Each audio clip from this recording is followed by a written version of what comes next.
Hello मेरे भाइयों, कैसे हो आप लोग। Welcome to back my channel math by Veer. तो आरआरबी एएलपी का अभी रिजल्ट आया है, रेलवे भर्ती बोर्ड, उसमें मेरा सिलेक्शन हो गया है। ये मेरा रोल नंबर है और ये मेरा नाम है। ये मेरा सिलेक्शन हुआ, अभी मैं आपको पूरा दिखा रहा हूँ। यहाँ पर साइको का पेपर हुआ है। पहले जो बैटरी टेस्ट उसमें 58, 59, 58, 61, 63 और मैं जो टी स्कोर बन रहा हूँ 4243 टेबल हूँ। और यहाँ पे शॉर्ट लिस्टेड फॉर डीबी, एक सेकंड, यहाँ पे short listed for dB, yes, ठीक है। आप सभी मेरे भाइयों की बारी है। आप अपने माँ बाप का सपना पूरा करने के लिए आप भी रेडी हो जाओ। और मैंने जो भी ये कंप्लीट किया है, ये जो सिलेक्शन मैंने लिया है, वो मैं आपको ऑलमोस्ट बता दूं तो मैथ के बलबूते लिया है। ठीक, मैथ मेरा एक ऐसा सब्जेक्ट है और ये सबका होना भी चाहिए। यहाँ पर ये मेरा शो हो रहा है, यहाँ पर रोल नंबर ये जो लिखा है 6446। तो यहाँ पे जो मैंने ये मैथ का मेरा जो मेन सोर्स है वो मेरी तैयारी है। आप जितना ज़्यादा मैथ को टाइम देंगे ज़्यादातर चांसेस है आपके कि आप एग्ज़ाम क्वालिफाई करेंगे ही। उसका रीज़न ये है कि अगर आपके मैथ में पूरे अटैम्प्ट हैं, पूरे के पूरे सही हैं, तो आपका सिलेक्शन कोई भी नहीं रोक सकता, क्योंकि जीके जीएस सबकी गलत होती है। ठीक है, तो मेरे भाई बिना टाइम वेस्ट किए हुए मैं यूपीएसआई के 3 बेस्ट कॉन्सेप्ट क्वेश्चन रोज कराता हूँ। तो आप इसको देखो और इसमें से जो भी क्वेश्चन होते हैं वो लिटरली वो एग्जाम ओरिएंटेड होते हैं और आपको क्वेश्चन में हूबहू देखने को मिलेंगे। प्रीवियस ईयर पैटर्न है और एआई इंक्लूडेड भी है। ठीक है, तो पहला क्वेश्चन यहाँ पर बिना टाइम वेस्ट किए हुए स्टार्ट करते हैं। तो यहाँ पर क्वेश्चन है 475 फैक्टोरियल में अनुगामी शून्यों की संख्या ज्ञात कीजिए। ठीक है, जब भी ऐसा क्वेश्चन आ जाए, देखो ये यूपीएसआई 22/11/2021 को आया हुआ है।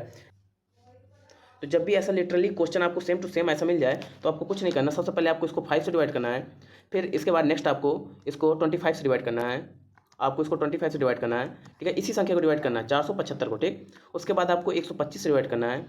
उसके बाद आपको 125 के बाद फिर आपको 5 से और मल्टीप्लाई कर देना है, तो ये हो जाएगा 625। ठीक है, इसी तरह आपको 5 से मल्टीप्लाई करते हुए इसको डिवाइड करते जाना जब तक डिवाइड होता है। तो जैसे मैंने कहा, इसको अगर 5 से डिवाइड करोगे तो ये हो जाएगा 5 9 45, 2 बचेगा 55, 25 95 यहाँ से आ जाएगा। फिर 25 से डिवाइड करोगे, 25 1 25, 25 से कम 25 और बचेगा यहाँ पे 22, 22 में 5 तो 225, तो ये 9 बार में जाएगा, 25 नहीं है 225। तो यहाँ पे कितना आ जाएगा, यहाँ पे आ जाएगा 4, यहाँ पे 140, तो यहाँ पे आ गया। ठीक है, अब आप इसको 125 से डिवाइड करेंगे तो कितने बार में जाएगा, मेरा एक प्रॉक्स जाएगा ये 400 और 25 चौक 100, ये ज़्यादा हो जाएगा, ये 500 के पास पहुँच जाएगा। तो ये आपको ये आपको 3 बार में जाएगा, क्योंकि 4 बार में तो ये आपको 500 पहुंच जाएगा। तो 500 यहाँ पे है नहीं, तो हमारा 3 बार में जाएगा। तो यहाँ पे कितना आ गया, 117। इन सभी को ऐड करोगे तो कितना आ गया, 117। तो ऑप्शन नंबर सी आपका आंसर। ठीक है, अब यहाँ पे आप 625 से डिवाइड ही नहीं कर सकते, क्योंकि 475 तो छोटी वैल्यू है, तो यहाँ से आप बिल्कुल भी डिवाइड नहीं कर सकते। तो आपको इतना बार डिवाइड करना है। एक बार और समझ लो क्या करना है। यहाँ पे आपको पहले से 5 से डिवाइड करना है, फिर 5 5 जा 25 से डिवाइड करना है, फिर 25 पंचे 125 से डिवाइड करना है, फिर 125 पंचे 625 से डिवाइड करना है। 625 से डिवाइड जाएगा नहीं, तो यहाँ से कोई मतलब नहीं, यहाँ की वैल्यू को आगे को हम कंसीडर नहीं करेंगे। ठीक है, नेक्स्ट क्वेश्चन करते हैं। नेक्स्ट क्वेश्चन है यहाँ पर, नेक्स्ट क्वेश्चन कह रहा है उन सभी 3 अंकीय संख्याओं का योगफल ज्ञात कीजिए जिन्हें 10 से विभाजित करने पर शेषफल 5 प्राप्त होता है। बहुत ही बेहतरीन क्वेश्चन है, अगर आप इसको करेंगे ये तभी आपको होगा। यूपीएसआई 21/11/2021 का ये भी क्वेश्चन है। ये क्वेश्चन आपको तभी आएगा जब आपको 2 कॉन्सेप्ट पता होंगे। एक तो क्या कॉन्सेप्ट पता होगा कि आपको नंबर्स कैसे फाइंड आउट करने हैं। तो 2 फार्मूले मैं आपको पिछली वाली वीडियो में करा चुका हूँ, पहले भी मैं पढ़ा चुका हूँ कि जब भी L = होता है तो A n-1 इंटू डी। अब यहाँ पे L क्या होता है, L होता है लास्ट पद, A क्या होता है, A होता है पहला पद, n संख्या होती है और डी क्या होता है, इनका सर्वांतर, इनका अंतर। तो L लास्ट पद हमें नहीं पता, A हमें नहीं पता प्रथम पद, हमें n निकालना है और डी हमें पता है कि कितना शेषफल पता चाहिए, 10 से विभाजित करने पर शेषफल 5 प्राप्त होना चाहिए। ठीक है, अगर शेषफल 5 प्राप्त होना चाहिए 10 से विभाजित करने पर, तो जैसे मैंने कहा 3 अंकों की संख्या, तो 3 अंकों की संख्या जो होगी वो 100 होगी, जो 10 से डिवाइड हो जाएगी पूरी तरह। लेकिन 5 शेषफल प्राप्त हो रहा है, इसका मतलब वो कितनी होगी, 105। अब हम 10 इसमें ऐड करते जाएं तो हमें मिलता जाएगा, 115 हो जाएगा। तो फिर इस तरह करके हमें पता चल गया कि सर्वांतर कितना है, 10। सर्वांतर कितना है, 10। जिससे डिवाइड करना है वही होता है हमारा सर्वांतर। सबसे पहले इतना पता चल गया है, हमने यहाँ से डी पता किया। अब एल पता करना है, हमने ए भी पता कर लिया। ए कितना, 105, क्योंकि 3 अंकों की संख्या पूछ रहा है और 10 से डिवाइड करने पर 5 बचना चाहिए। तो हमने यहाँ पे पहला पद भी पता कर लिया, 105। हमारा मेन काम यहाँ पे है अब लास्ट पद पता करना है। ठीक है, लास्ट पद 3 अंकों की संख्या कितनी होती है, 990, जो 10 से कटती है। अगर हम इसमें 995 कर देते हैं तो ये सबसे बड़ी संख्या हो जाएगी 3 अंकों की, जिसको 10 से डिवाइड करने पर 5 शेषफल क्या होगा, प्राप्त होगा। सब कुछ हमें पता चल गया। अब सीधा क्वेश्चन को सॉल्व करते हैं। ठीक, तो क्वेश्चन यहाँ पे अब बिल्कुल सॉल्व करते हैं। तो देखो अब क्वेश्चन सॉल्व करते हैं। पहला पद 105 है, लास्ट पद 995, तो मैंने 995 लिखा इज इक्वल टू पहला पद कितना, 105 और प्लस n-1 इंटू डी कितना है, 10। डी कितना है, 10। ठीक, तो अब ये प्लस वाले को इस तरफ लेके जाएंगे तो माइनस हो जाएगा, 105 से माइनस करो, यहाँ से ये हट जाएगा, ये हो जाएगा 0 ये हो जाएगा 9 और ये हो जाएगा 8। 890 यहाँ से हमें आ गया। अब यहाँ पे 10 मल्टीपल में है, 10 इधर ले आओ तो कितना हो जाएगा 89। कितना हो जाएगा 89। यहाँ पे 1 है तो ये माइनस का इस तरह प्लस का आ जाएगा तो एन की वैल्यू आ जाएगी सीधे सीधे 90। ठीक है। आप यूपीएसआई की तैयारी कर रहे हैं तो हम इतना बेसिक से नहीं जाएंगे, आपको पता होना चाहिए कि सॉल्यूशन कैसे करते हैं। एन आपको पता चल गया। अब हमसे पूछ रहा है सम। एक सेकंड क्वेश्चन देखते हैं क्या कह रहा है। कह रहा है शेषफल 5 प्राप्त होता है 3 अंकों की संख्या को योगफल। देखो योगफल दिया है ना उसमें, तो हम योगफल यहाँ पे हमें निकालना पड़ेगा। अब योगफल का फार्मूला क्या होता है मैं आपको पिछले भी बता चुका हूँ कि S N is equal to, योगफल का फार्मूला होता है n/2 ब्रैकेट के अंदर a प्लस एल। ठीक, बिल्कुल सिंपल होता है। ठीक, आपको ए भी दी है, एल भी दी है, एन भी आपने पता कर लिया, सीधा फार्मूला रखो।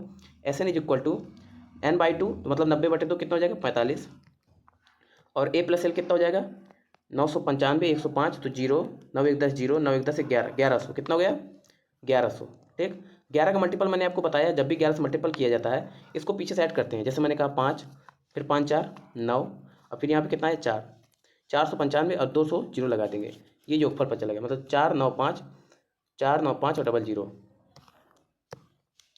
आपको यहाँ पे साफ साफ ऑप्शन नंबर ए दिख रहा होगा, 495 डबल जीरो, ए नंबर ऑप्शन। ठीक है, आपको समझ में आया होगा, मैंने बेहतरीन आराम से समझाया है। पहले आपको एन निकालना है, नंबर ऑफ टर्म कितने हैं, उसके बाद आपको सम ऑफ योगफल बताया कि योगफल कितना होता है नंबर टर्म का, और आप आराम से कर लेंगे। मैंने पिछली वीडियो में बताया है, इतना कोई कठिन नहीं है। नेक्स्ट क्वेश्चन करते हैं। तो यहाँ पे नेक्स्ट क्वेश्चन है, यदि n 5 9 2 1 11 से विभाज्य है तो सबसे छोटी प्राकृतिक, यहाँ पे छोटी बोल दिया, प्राकृतिक संख्या n का मान क्या होगा। सबसे छोटी n का मान बोला है इसने, बहुत ही ईजी है, बिल्कुल सिंपल हो जाएगा। आपको पता है 11 की डिजिबिलिटी क्या होती है, sum of even digit and sum of odd digit and difference 11 और 0। तो जैसे मैंने कहा n 5 9 2 और 1 ये लिखा है। ठीक, तो आपको बहुत अच्छे से पता है कि हम ऑड डिजिट का सम करते हैं, इवन डिजिट का सम करते हैं, और उनको डिफरेंस करते हैं, या तो 0 आना चाहिए या तो 11 आना चाहिए। सबसे स्पीड में यही होता है। 11 का डिजिबिलिटी आपका 8 चैप्टर में, 6 चैप्टर में भी होता है, 6 क्लास में भी होता है। ठीक है, तो आपने इनको सम किया 9, यहाँ पे 10 कितना हो गया 10 प्लस n। ठीक, अब यहाँ पे 5 2 7 क्या आया 7। अब हमें 10 यहाँ n की ऐसी वैल्यू रखनी है जो इसका डिफरेंस करें तो या तो 0 आए या तो 11 आए। तो अगर हम यहाँ पर 7 रखते हैं तो 7 7 कट जाएगा, 10 आ जाएगा, नहीं यहाँ पे हमें 8 रखना है। तो ये कितना हो जाएगा 10 8 18, 18 में 7 जाएगा तो कितना आएगा 11, 11 आंसर आ जाएगा। ठीक है, इसका मतलब हमारा आंसर कितना है बी नंबर।